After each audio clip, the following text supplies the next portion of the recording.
ఓం నమః శివాయ శ్రీమాత్రే నమః. మిత్రులకి శ్రీభిలాషులకి అలాగే నన్ను ఇంతగా ఆదరిస్తున్న యూట్యూబ్ ప్రేక్షకులందరికీ కూడా పేరు పేరు ధన్యవాదాలు. మిత్రులరా, మీ అందరికీ పరాదేవత ఎల్లవెల్లా మీతో ఉండి మీ మనోవాంఛ నెరవేర్చాలని మనస్ఫూర్తిగా కోరుకుంటున్నాను. మనం ఈరోజు శనివారం నాడు 23వ తారీఖు అమావాస్య వస్తుంది. ఇది బహుళ అమావాస్య, శని అమావాస్య, పోలాల అమావాస్య. ఈ శ్రావణ మాసంలో వచ్చే ఈ అమావాస్య చాలా చాలా శక్తివంతమైంది. మనకి ఈ సమయం 2025 సంవత్సరంలో మనం ఈ అమావాస్య నాడు ఉన్న గ్రహస్థితి చూసినప్పుడు ముఖ్యంగా సంతాన విషయంలోనూ, వ్యాపార విషయంలోనూ, కుటుంబ విషయంలోనూ ప్రపంచవ్యాప్తంగా ఉన్న అందరికీ కూడా ప్రాకృతికమైన విపత్తులని, సమస్యలని తీసుకొచ్చే సమయం. ముఖ్యంగా తల్లిదండ్రులకి నా విన్నపం ఏంటంటే, సంతానం మీ పిల్లల పాయింట్ ఆఫ్ వ్యూలో ఈ వ్రతాన్ని మీరు ఆచరించడానికి ప్రయత్నం చేయండి. ఇది పోలాల అమావాస్య వ్రతం అంటారు. ఇది చాలా చాలా ఇంపార్టెంట్. ఈ సమయం బాగోలేదు. మనకి ఈ శనివారం అమావాస్య నుండి మళ్ళీ సెప్టెంబర్ నెలలో వచ్చే అమావాస్య వరకు చాలా చాలా జాగ్రత్తగా ఉండవలసిన సమయం. ప్రాకృతిక పరంగా విపత్తులు ఉన్నాయి. మీ పిల్లలు నీటితో ఆడుకోవడానికి, నీటి గుంటల దగ్గరికి వెళ్ళడానికి కానీ, నదులు, కాలువలు, వాగులు, వంకలు, సముద్రాల దగ్గరికి ఒంటరిగా పంపించకండి, పెద్దవారు కూడా. రెండవది, కాంబినేషన్ సూర్యుడు శని యొక్క కాంబినేషన్ బాగోపోవడం వల్ల ప్రాకృతికమైన విపత్తులు వస్తాయి.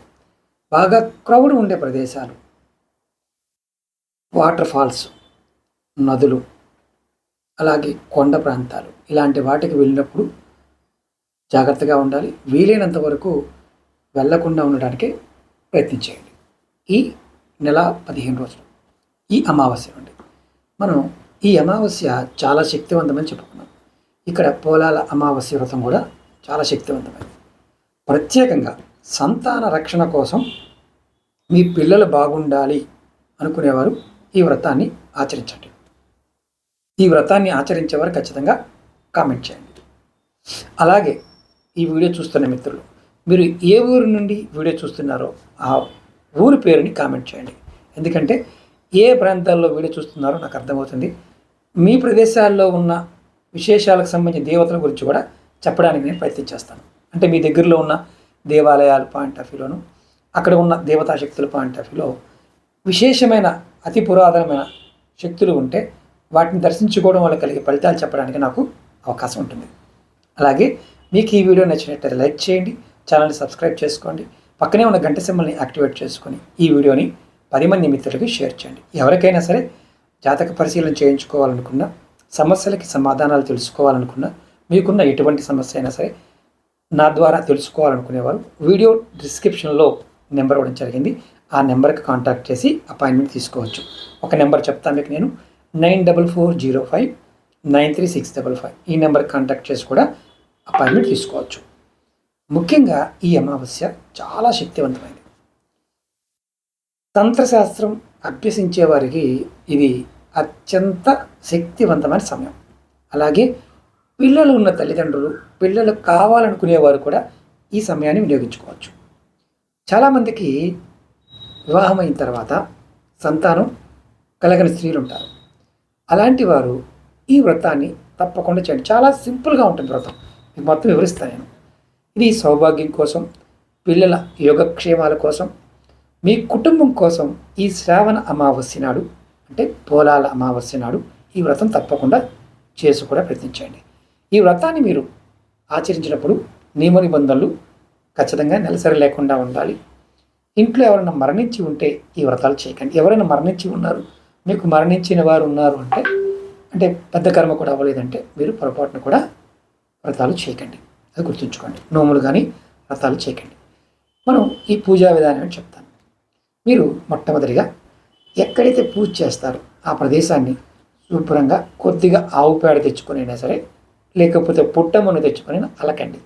అలకి దాని మీద ఓరిపిండితో ముగ్గు వేసి ఒక కంద మొక్కని, అంటే ఒక కంద మొక్క అంటే 2 మొక్కలు కూడా పెట్టుకోవాలి. పిల్ల తల్లి మొక్క కూడా పెట్టుకోవచ్చు.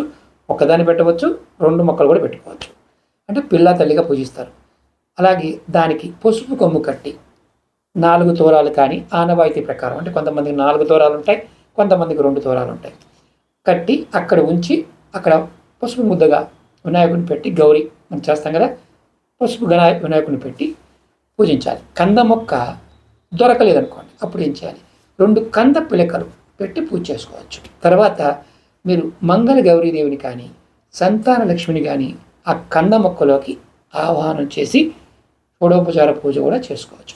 ఒకవేళ మేము ఇది చక్కగా నియమబద్ధంగా చేసుకోవాలంటే మీరు పండితుడితో కూడా చక్కగా చేయించుకోవచ్చు. సంతానం కావాలనుకునేవారు, సంతానం ఉన్నవారు కూడా చేసుకోవాలి. అలాగే నైవేద్యంగా మనం 9 పూర్ణం బూరులు కానీ 9 గారెలు కానీ 9 రకాల కూరగాయలతో చేసిన ముక్కల పులుసు అమ్మవారికి నైవేద్యంగా సమర్పించాలి. తర్వాత కథ చదువుకొని కథ అక్షింతలు తల మీద వేసుకోవాలి. ఆ తర్వాత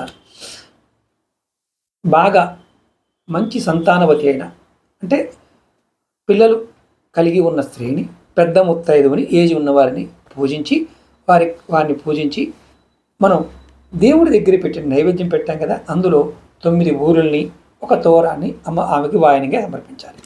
అలాగే తాంబూలంలో కొత్త చీర, జాకెట్ ముక్క పెట్టి ఆమెకు సమర్పించి దీవులను అందుకోవాలి. ఆ తర్వాత కంద మొక్కకి 1 తోరాన్ని కట్టి మరొక తోర 2 కట్టామనుకోండి, 2 ఉన్నాయి కదా అక్కడ, 1 తోరానికి కంద మొక్క కట్టి మరొకటి మెడలో ఉన్న వేసుకోవచ్చు, మెడ కట్టుకోవచ్చు, మన మంగళసూత్రాన్ని కట్టుకోవచ్చు.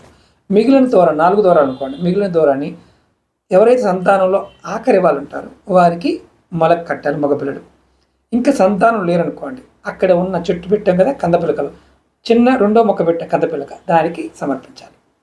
అలాగే మనం ఏ నైవేద్యాలు సమర్పించాలో కూడా చెప్తాను. ఆడపిల్లలు కావాలనుకునే వాళ్ళు ఉన్నవాళ్ళు గారెల్ని సమర్పించాలి. అలాగే మగపిల్లవాడు కావాలనుకునే వాళ్ళు బూరెలు, అదే ఉన్నవాళ్ళు కూడా అమ్మవారికి బూరెలు సమర్పించాలి. పూర్ణం బూరెలు అంటాం కదా, పూర్ణం బూర శాస్త్రరీత్యా గర్భానికి చిహ్నంగా చూస్తారు.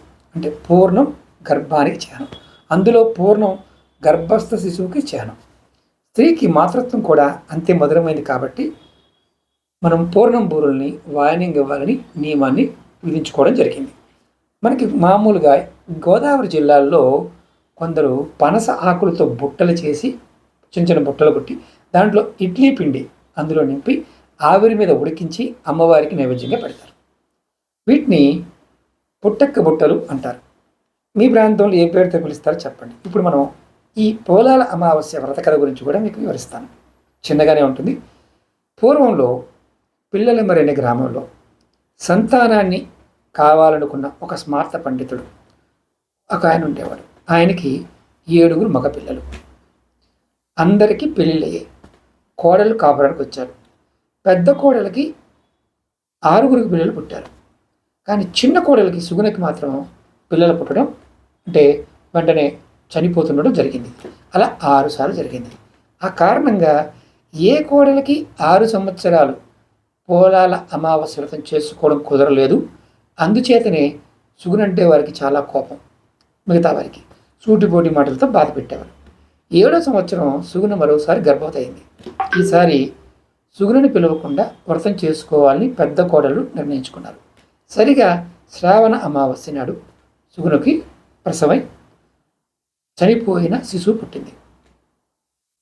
ఈ సంగతి తోటి కోడళ్ళకి తెలిస్తే తనను వ్రతానికి పిలవరని తలంచి చనిపోయిన బిడ్డను తన గదిలో దాచి ఎవరికి అనుమానం రాకుండా తన కడుపు దగ్గర చిన్న గుడ్డ మూట ఉంచి తన తోటి కోడలతో కలిసి పోలాల అమావాస్య వ్రతాన్ని ఆచరించింది.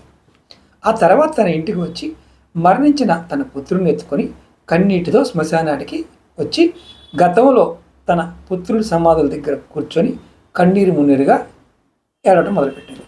అప్పటికి బాగా చీకటి పడిపోయింది. ఆ సమయంలో గ్రామంలో అంటే బయలుదేరేవారు ఉంటారు.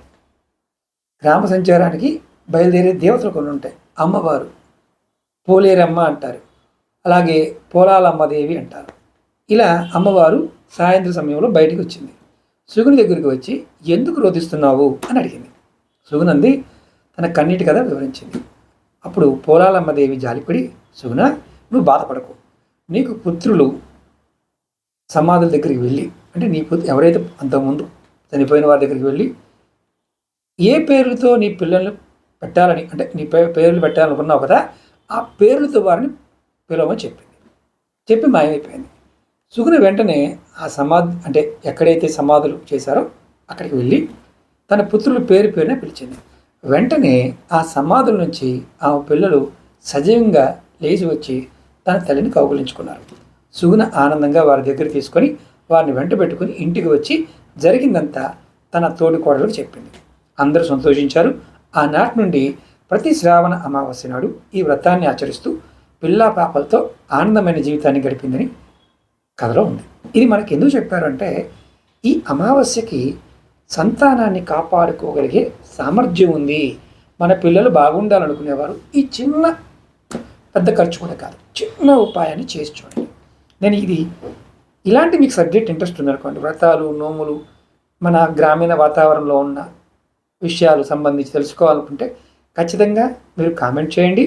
ఎందుకంటే ఇలాంటి వీడియోలు చేయండి అని కామెంట్ చేయండి, నేను ఖచ్చితంగా చేస్తాను. ఎందుకంటే ఇవి నేను చాలా రేర్గా చెప్తాను. కానీ ఈ అమావాస్య చాలా శక్తివంతమైంది కాబట్టి పిల్లల పాయింట్ ఆఫ్ వ్యూలో, కుటుంబం పాయింట్ ఆఫ్ వ్యూలో వచ్చే ఆపదల నుండి మీరు కంపల్సరిగా రక్షించగలిగే తల్లిదండ్రులే కాబట్టి ఆ మాతృమూర్తులందరికీ ఖచ్చితంగా వీలైనంత వరకు ఈ అమావాస్యని చేయండి.